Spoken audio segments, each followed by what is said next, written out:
The Dirichlet problem for the Laplacian equation is especially interesting when the domain is circular. That's because the Laplacian is rotationally invariant, so that leads to some remarkable properties of the solution, and the solution itself becomes especially simple. So here we will consider the problem on a plane.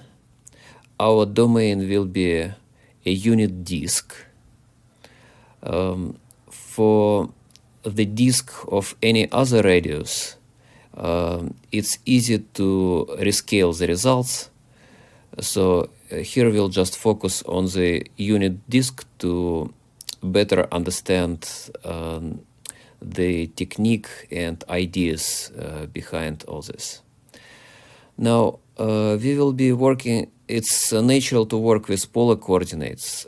So for a point in the disk, r is the distance from the origin and theta is the angle with the x-axis.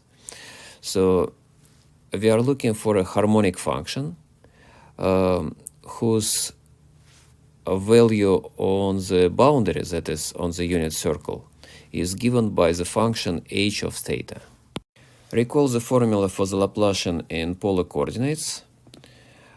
So we are going to solve this equation using a separation of variables, but in terms of polar coordinates. We'll use separation of variables. We write u as a product of the part that depends on r only.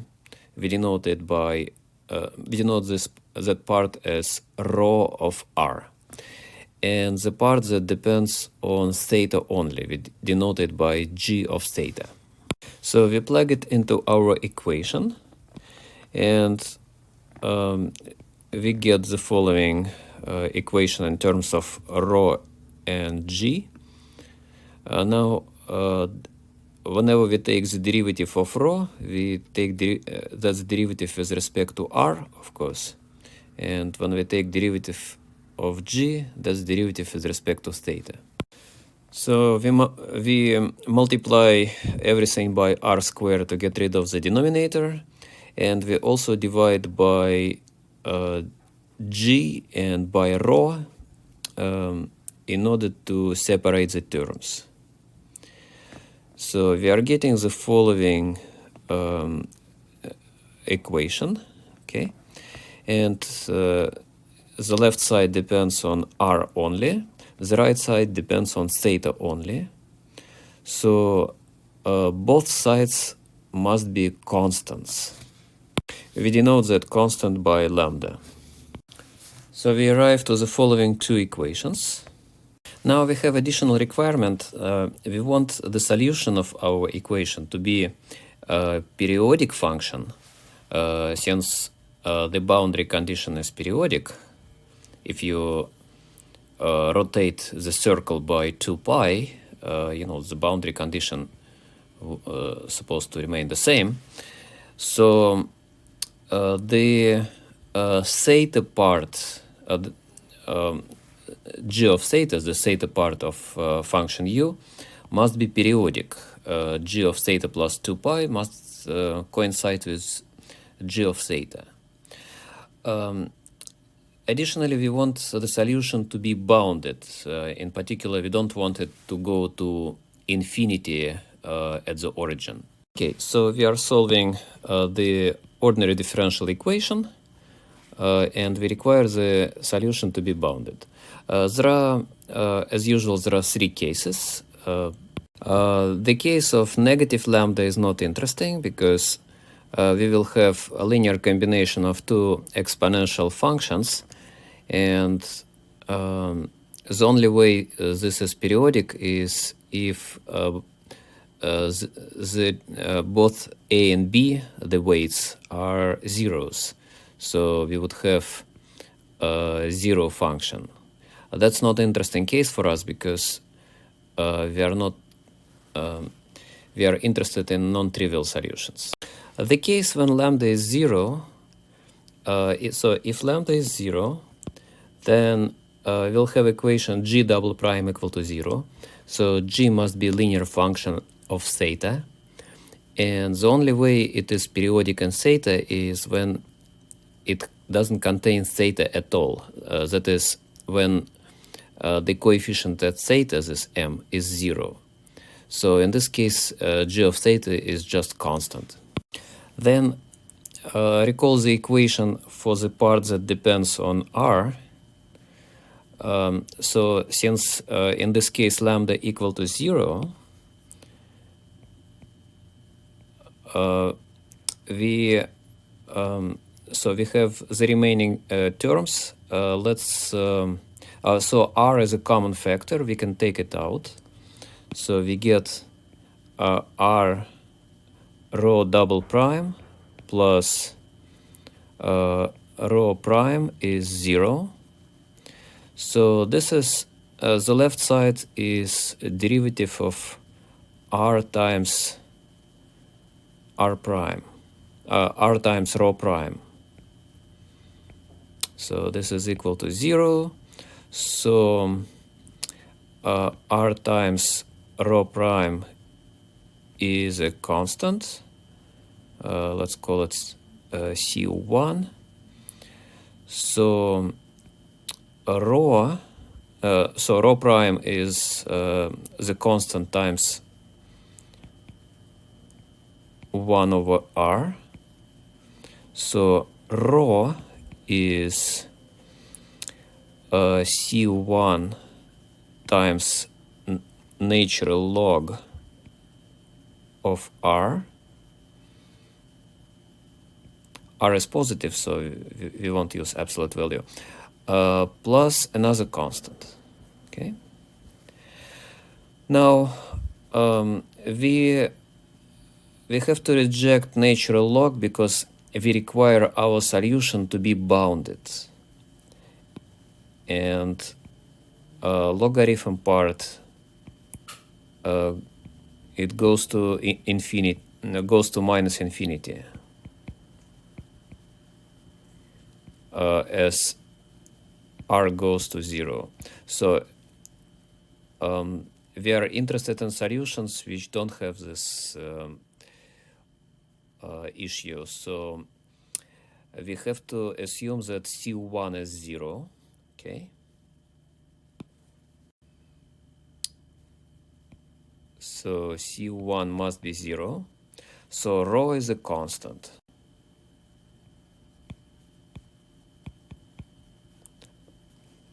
Okay, and since since rho is a constant, and the part that depends on theta is also constant, the solution in this case is just a constant, a multiple of 1. Okay, so u of r theta in this case is a constant.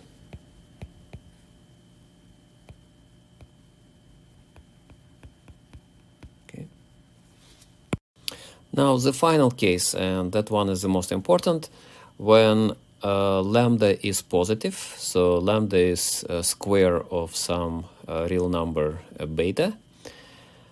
So in this case, so we have so our equation for the g of theta becomes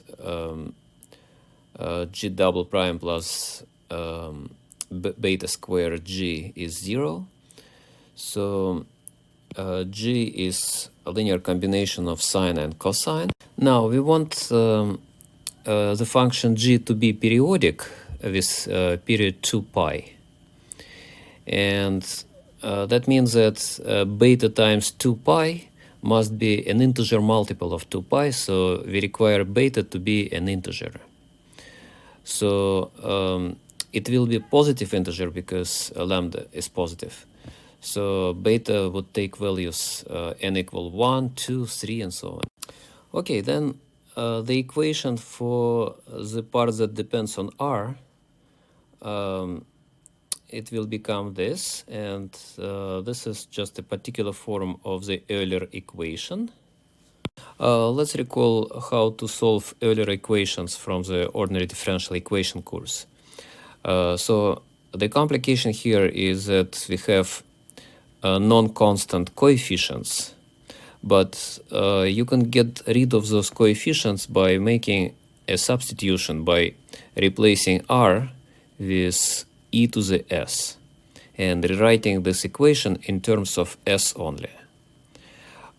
This is actually doable because if you compute, for instance, the partial derivative of rho with respect to r, that's by the chain rule, that will be the partial derivative of rho with respect to s multiplied by the derivative of s with respect to r, which is derivative of natural log. So you will have, it will be equal to 1 over r, and r cancels. In any case, here we'll just write the final answer for the earlier equation. So rho is a linear combination of two powers, r to the n and r to minus n. Now, r to minus n is unbounded terms near the origin, so we want d to be 0. So rho is a multiple of r to the n, so our separation of variable solution would be r to the n multiplied by linear combination of cosine n theta and sine n theta.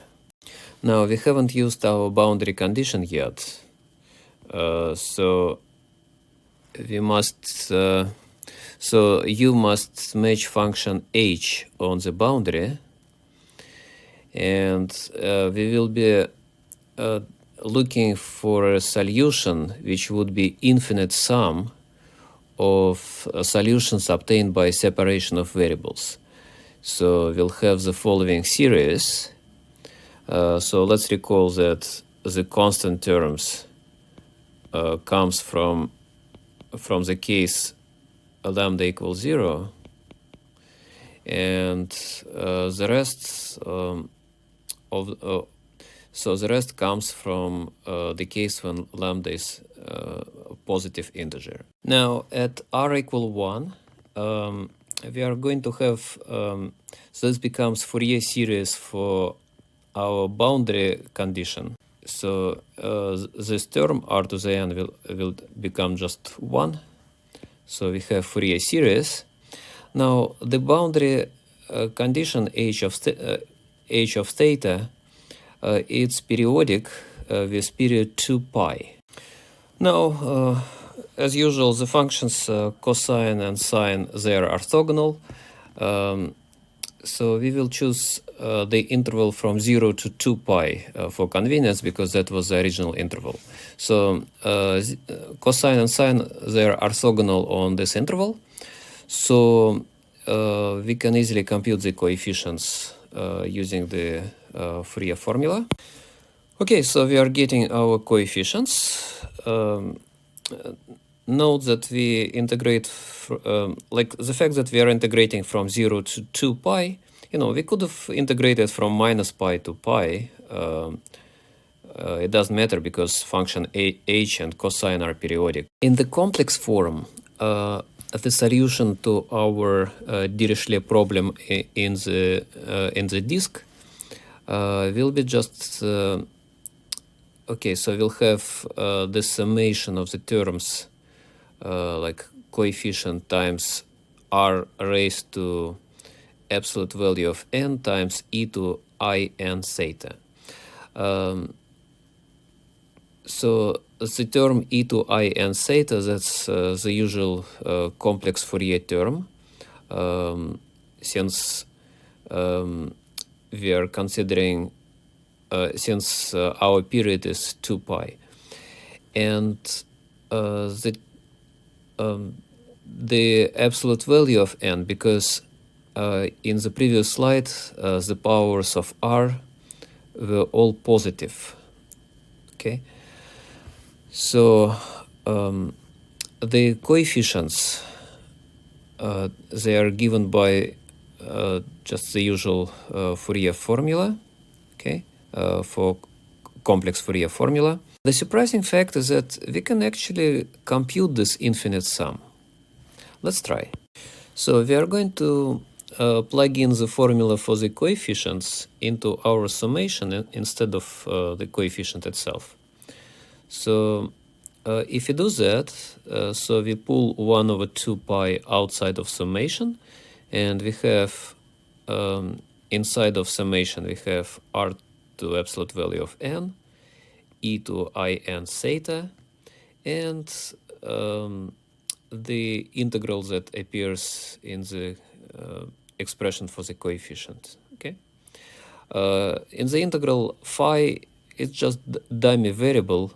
We want, so it represents the angle, just we call it with different name because it's inside of integral. Now, unlike the similar Fourier series for the wave and diffusion equation, this series actually converges much faster. In fact, it converges uniformly on any disk of radius strictly smaller than 1. To understand the difference, the difference comes because of this term r raised to absolute value of n. You see, the rest of the terms, they are all bounded. Like they are bounded by a constant because the magnitude of this complex exponentials, they have magnitude 1, and h of the function h, the boundary condition, since it's defined on a finite interval, it's also bounded. So this entire part is bounded. So we have the function r raised to the n times some bounded part. So the bounded part is uniformly bounded by a constant. So this series would be converging uniformly. The details are left as an exercise. Okay. All right. Now, because it converges uniformly, you can interchange the summation and integration. And so we have the following expression. We combine the two exponentials in a single one. And now we observe that this summation is almost like a geometric series. The only complication is that you have absolute value of n. If it were not absolute value of n, it would be just straight geometric series. So what we are going to do, we are going to break it into two pieces where n is positive and when n is negative, and we'll add we'll do the two summations separately. It was French mathematician Poisson who first found the sum of this expression, and that's why it's called Poisson kernel. Now let's also denote, so we are going to compute this Poisson kernel, like this infinite sum. Just for simplicity, let's denote the difference between the two angles by, let's say, gamma. Okay. So we break this into two sums from n equals 0 to infinity, when absolute value of n will be just n. And also the sum for negative values of n. Let's denote minus n by k. Then that sum for negative n, it will take this form. So the powers of r are always positive, and in the exponential we'll have this negative sign. Okay. Now both sums represent geometric series, so we can write both of them as geometric series. And now we apply the formula for the geometric series. Okay, so we get the sum. It converges for r less than 1. Now we just write the sum of these two fractions with common denominator. So we get the following expression. The numerator is obtained here by okay, so we multiply the top and the bottom of the first fraction by the second denominator, and then we also multiply the top and the bottom of the second fraction by the first denominator. So when you add the numerators after simplification, you get 1 minus r squared. Now for the bottom, when you take the product of two denominators and FOIL it, so you will have the following terms at the bottom. Now observe that when you have the sum of positive and negative exponential function, that's simply cosine, that's simply 2 times cosine of gamma. So we arrive to the Poisson formula for the solution of the Dirichlet problem on the unit disk. So it is given by this integral. So we replace the summation with this fraction. So we computed the summation explicitly. Okay. Now note that the part 1 minus r squared, it does not depend on theta. So you can safely take it out of the integral. Okay, so that's our formula. Now here is the geometric interpretation of the bottom. So if we consider a triangle in our unit circle, let's say one point is on the boundary, and suppose that the segment from the origin to that point forms angle phi with the horizontal axis. Now we have another point somewhere inside of the unit circle, and the segment from the origin to that point forms angle theta with the horizontal direction. So the angle between the two segments will be theta minus phi. Okay. Now one side of the triangle has length 1 because the point is on the boundary. Another point, so we assume that it is at distance r from the origin. Then the hypotenuse will be exactly like by the cosine theorem, the hypotenuse will be exactly this expression in the denominator. So this expression geometrically, that's this the length of the hypotenuse. I meant the denominator is the square of the length of the hypotenuse. So in the vector form, this Poisson formula takes a more simple form.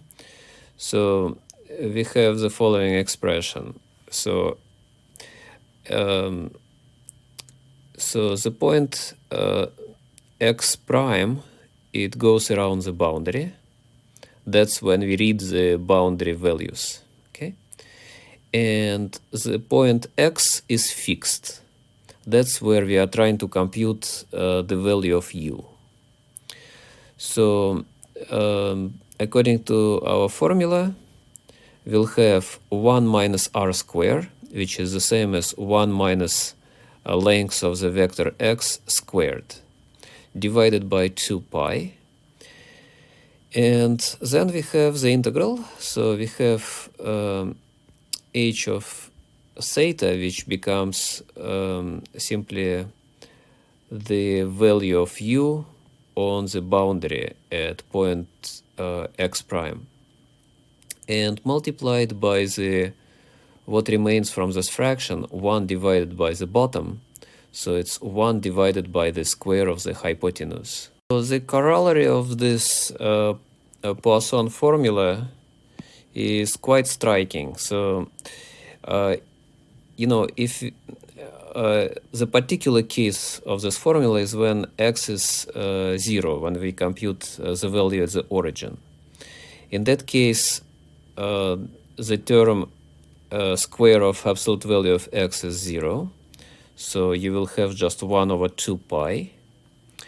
And at the bottom, since x is 0, x minus x prime, the absolute value of x minus x prime, it's simply the distance from the origin to the point x prime. And since we have unit circle, the boundary is unit circle, the distance from the origin to x prime is always 1. So the bottom equal to 1. So our integral will be just the integral over all the boundary values. And we divide by this integral by 2 pi. So we divide by the length of the circle. So the right side is simply the average of the u values on the boundary. Now, for any other unit disk with any other center, we can simply introduce local coordinate system, and it will be the same property that value at the center is the average of boundary values. Final remark. One can show that the solution given by the Poisson formula is actually continuous in the union of the disk and its boundary. So the transition from the disk to the boundary is continuous, and this will show that, so in addition to the property that u satisfies to the Laplace equation, and the fact that second derivatives of u are twice differentiable, this is all can be shown.